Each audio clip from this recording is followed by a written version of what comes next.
De onde vem nossa ideia do que é bom e do que é mal? O que nos motiva a superar desafios? Por milhares de anos, nossa ideia de certo e errado era muito diferente da de hoje. Desde os tempos pré-históricos, a cultura da violência e da guerra foi dominante. Em que ponto da história percebemos que temos um dever para com os mais fracos? Que era bom fazer sacrifícios pelos outros?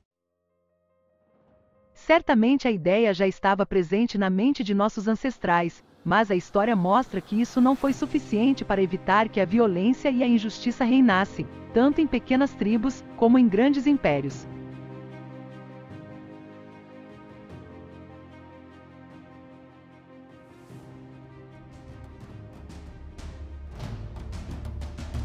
Antes de nossa era, a escravidão e o infanticídio eram praticados em todo o mundo, como diz o renomado historiador Tom Holland.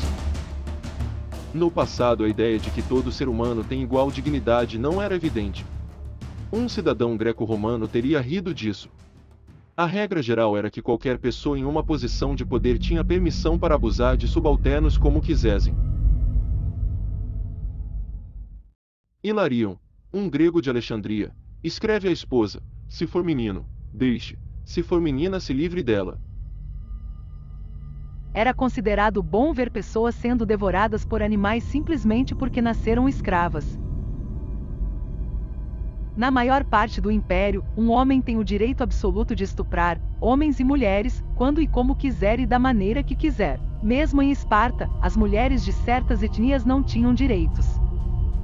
Um grande número de dados mostra que em todas as classes sociais, matar uma criança deficiente ou simplesmente uma menina era moralmente aceito. Como resultado, o número de mulheres no Império era bem menor do que o número de homens. O declínio da população já começou nos últimos anos da República. 400 anos antes de nossa era, os grandes filósofos ateus, como Epicuro, já aprovavam o sacrifício de crianças por simples conveniência. Filósofos deístas, como Aristóteles a Platão, aprovavam em casos específicos como deficientes.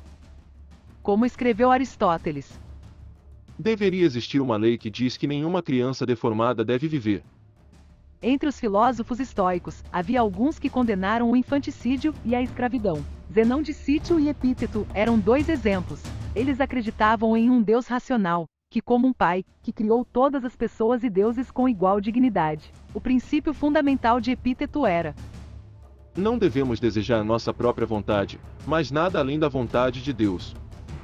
Mas os estoicos que obtiveram o poder, como o imperador Marcos Aurélio, preferiram o pragmatismo. Marcos Aurélio permitiu execuções e injustiças e seu filho foi um dos mais cruéis imperadores da história. O filósofo estoico Sêneca apoiou o sacrifício de crianças e a escravidão. Ele foi conselheiro de Calígula e Nero. Assim, apesar da popularidade do estoicismo na classe dominante romana, por quase 300 anos, não houve nenhuma mudança na maneira de ver o mundo dos povos do Império. Foi somente graças a uma pequena seita da Galileia que uma mudança gradual começou a ocorrer. Nos primeiros 300 anos após o início do cristianismo, 20% da população do Império já tinha se tornado cristã. Por volta do ano 110 após Jesus Cristo, Plínio, o jovem, governador da Bitínia, uma parte da atual Turquia, foi obrigado a escrever ao imperador Trajano sobre os cristãos.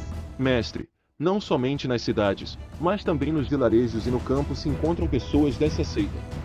Pessoas de todas as idades de ambos sexos, e mesmo, todas as condições sociais. Eles se encontram no mesmo dia da semana. Eles cantam hinos para um Cristo quase como se fosse um Deus. Julguei necessário torturar 2 escravas, ministras dessa seita. Um número muito grande de dados mostra que tanto cidadãos romanos, como escravos e mulheres desempenhavam um papel primordial na igreja, desde os primeiros anos. A mudança nos costumes foi notável. Nenhuma outra tentativa de mudar os costumes, em tão larga escala, teve tanto sucesso. Talvez a chave para compreender o poder da mensagem cristã é sua capacidade de motivar as pessoas a se sacrificarem por um bem maior. Isso foi fortemente notado durante os 2 grandes episódios de peste. 1/3 da população do Império morreu. Todos que podiam fugiam das cidades, exceto os cristãos, para cuidar dos doentes. Como escreveu o ateu satírico Lucian: esses pobres coitados se convenceram de que são imortais, que viverão eternamente, por isso muitos deles desdenham a morte. O primeiro legislador deles disse que eles são todos irmãos. Essa mudança de visão do mundo também pode ser vista em povos vizinhos, mais ou menos rapidamente. Um exemplo entre outros são os vikings.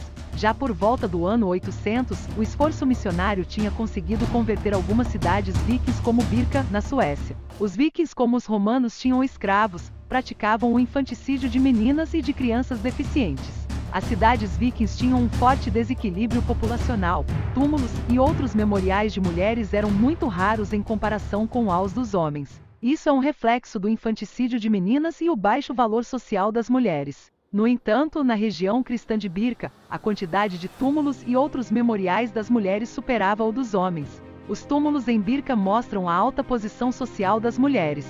Em reinos maiores como na Islândia, por volta do ano 1000, as leis refletem claramente a mudança progressiva de mentalidades e o abandono desses costumes ancestrais. Em que ponto da história percebemos que temos um dever para com os mais fracos? O que pode nos motivar a buscar o bem apesar dos sacrifícios? A questão permanece.